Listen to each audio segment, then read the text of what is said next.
All right, Coach Julia here with Dr. Ann, Shanji Chiropractic. We are at JG Fitness and Performance.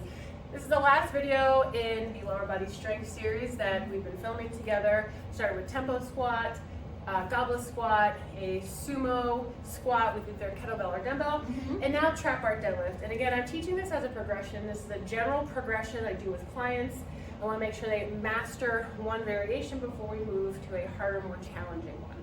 All right, last week with the kettlebell or sumo squat, dumbbell sumo squat, the weight was between your legs. Now with the kettlebell deadlift, the weight's gonna be outside of your legs, right? Okay. So go ahead and step into the center of the bar. So feet are gonna be about hip distance apart for this. You can adjust as you need, but we don't wanna go too wide and we don't wanna be too narrow, okay? Take your arms up overhead. Awesome.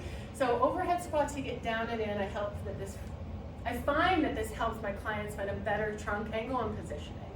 All right, so take an inhale. Exhale, start to lower down. Drop your hands, and you're gonna grip onto the bar. So we want hands in the center of the bar, center of the handles. You want your feet in the center of the bar, right? So from front and back. She's gonna grip on this bar hard, okay? Her core is engaged, the ribs are down, the lats are pulled back like she's smushing oranges under here. She's also gonna think about smushing oranges under her feet, okay?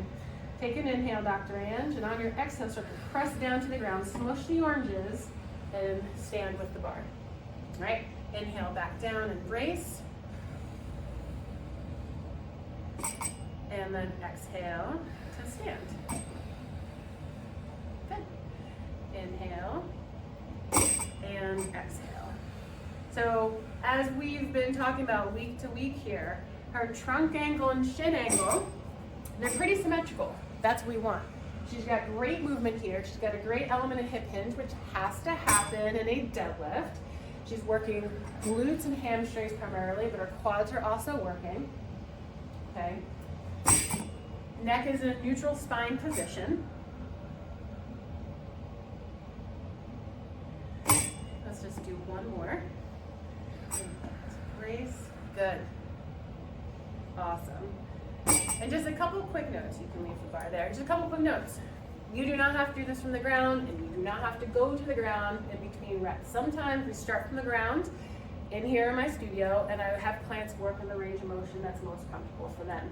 I find that personally a little bit harder because you're under tension the whole time, right? Now, if that is too challenging a variation, like last week we used the boxes, we can flip them over or use plates, stack underneath the plates here, and you're basically bringing the ground up to you.